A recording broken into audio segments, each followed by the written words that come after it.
Show you what it was like this morning.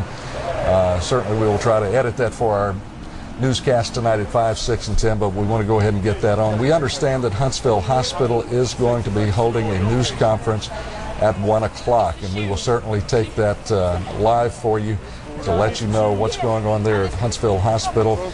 We understand that 23 students on that bus were taken to different hospitals, not only Huntsville Hospital, but Crestwood Hospital here in Huntsville. That area, but it was just something to hear from one of the students who described it happening as in slow motion, as you might imagine. You know, you're on the interstate, and who would think flipping over the overpass to the ground below there. Overpass, we continue to see personnel walking in their neon vests and their neon jackets, and I'm sure that they are investigating what's going on there on the interstate. But as for here, the bus continues to sit, waiting for the state to come and try to clarify, answer some questions on what could happen, how this could happen, and I'm sure measures will be put into place to where we will never have to stand out here and cover a story like this again.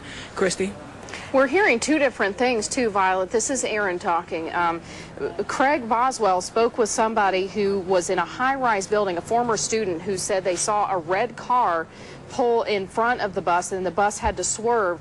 It just must have, there must have been incredible amounts of speed, and something seriously went wrong. Flipped over and then landed nose first on the ground. And that's what we're getting. We've also heard of that witness report that the bus driver swerved. In my head, I'm like you, I cannot get the mental picture. In fact, when Robert Reeves was out there, I asked him if he could sort of just guess, and he said about 25 to 30 feet, the same numbers exactly.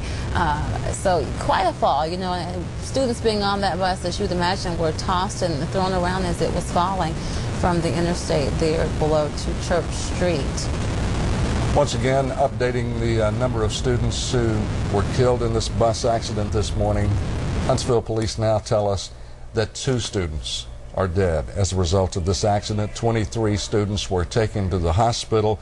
11 others were actually treated on the scene. Their injuries were not life-threatening. They were treated on the scene and then allowed to leave. That's right. These were students from Lee High School. We understand at some point some of them may have been trapped in the front of the bus. If you see the shot of that, and we'll get some video up for you, the front is just smashed in. Not sure if the bus rolled after falling or what, but the front was smashed. And the one student saying that a number of students were trapped in the front before they were being pulled off. This is the unedited video that we were showing just moments after, and if you see the bus there, the front is definitely smashed in. The HEMZ crews set up a triage area there to treat those students who were critically injured right there at the scene. And as I said, Huntsville Hospital is scheduled to have a news conference about 1 o'clock. That's about 18 or 19 minutes from now, and of course we will carry that for you live here on News Channel 19. Also on WHNT.com, for those of you who may be in your lunch hour, may not be able to stay with us on TV, you can log on the computer and check us out there online.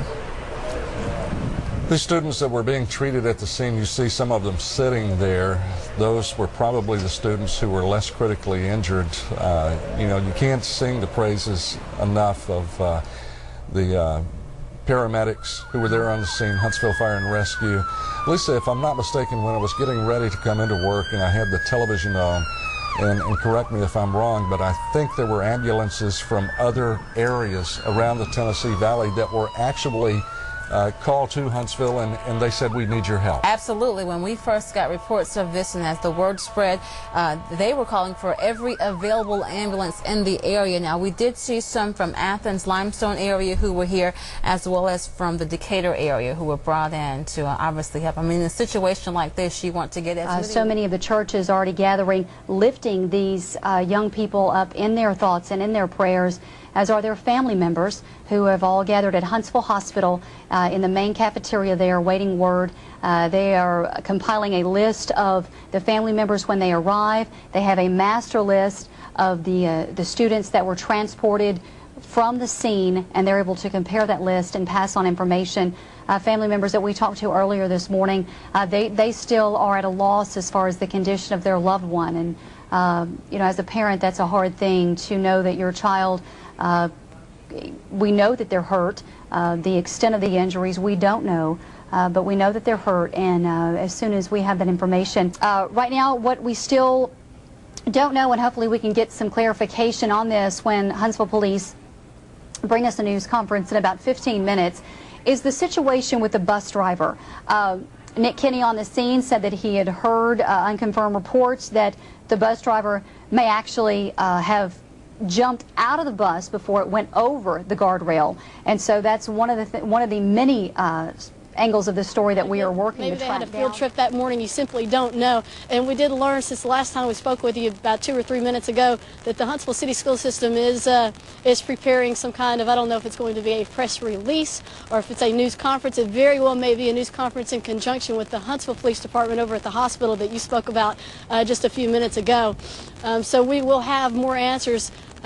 We hope. Of course, there are a lot of things that will take time, as you mentioned, an ongoing investigation like this. But here at Lee High School, I can tell you what I'm seeing right now. A line of cars coming in and out of this gate at the front with added security here, directing parents to the front office where a lot of parents are being told if your child was on a tech bus this morning, then you need to go straight to the hospital.